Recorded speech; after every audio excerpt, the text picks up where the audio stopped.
चीन को हर लड़ाई में भारत धूल चटाने की हिम्मत रखता है। गलवान हो या फिर फिंगर पॉइंट्स के इलाके हो, भारत ने हर जगह चीन को तगड़ी चोट दी है। यही कारण है कि चीन अब फर्जी खबरों के सहारे भारत से भिड़ने की तैयारी कर रहा है। भारत चीन सीमा पर दबाव के बीच मनोवैज्ञानिक दबाव बनाने की कोशिशों में जुटा हुआ है।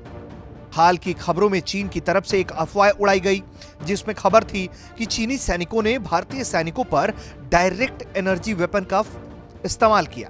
चीनी सैनिकों के हमले से भारतीय सेना की 2 पोस्टों का माहौल माइक्रोवेव ओवन जैसा हो गया। वहां तैनात भारतीय सैनिक उल्टियां करने लगे और उन्हें अपने कदम पीछे खींचने पड़े। यह अफवाह चीन की तरफ से फैलाई गई, जिस पर भारतीय सेना ने स्ट्राइक कर चीन के फर्जी खबर की हवा निकाल दी। भारतीय सेना की तरफ से कहा गया कि यह दावा बिल्कुल ही फर्जी और बेतुका है। यह चीन की तरफ से मनोवैज्ञानिक दबाव बनाने की एक चाल है, जो उसकी पुरानी चालों जैसी ही है। अभी हाल ही में चीन ने मिसाइल लॉन्चर नुमा गुब्बारे सीमा पर तैनात किए थे। बस उसी की तरह ही उसकी ये माइक्रोवेव वाली योजना भी हवा में ही रह गई, जिसका वास्तविकता से दूर दूर तक कोई लेना देना नहीं है। हमारे देश के सैनिकों ने पैंगोंग झील के दक्षिणी छोर पर चुसूल में कैलाश पर्वत श्रेणी की चोटियों पर कब्जा किया है, जिसे पीएलए छुड़वा नहीं सकी। फिर क्या, उसने मनगढ़ंत कहानियों पर काम करना शुरू कर दिया। भारतीय सैनिकों ने रणनीतिक तौर पर कई महत्वपूर्ण चोटियों पर अपनी मोर्चेबंदी दुरुस्त कर ली, तो चीन हताशा में अपनी प्रोपेगेंडा मशीनरी का इस्तेमाल करने लगा।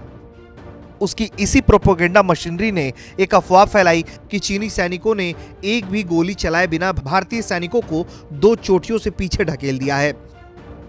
भारतीय सेना ने इस पर प्रतिक्रिया देते हुए अब कहा है कि यह दावा बिल्कुल झूठ की बुनियाद पर आधारित है।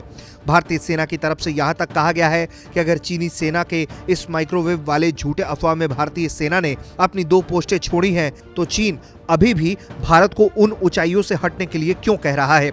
भारतीय अधिकारी ने यह भी कहा है कि हमारे सैनिक, टैंक और उपकरण अभी भी वहीं पर तैनात हैं, हम ऊंचाइयों से नीचे नहीं आए हैं।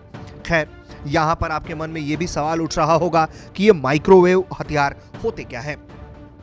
तो आप जान लीजिए कि माइक्रोवेव हथियार कम घातक होते हैं, जो इसकी सबसे बड़ी खासियत है। कई देशों में इस तकनीक को हथियार के तौर पर इस्तेमाल में लाने पर रिसर्च चल रही है। माइक्रोवेव इलेक्ट्रोमैग्नेटिक रेडिएशन का ही एक रूप होता है। ब्यूरो रिपोर्ट, भारत तक।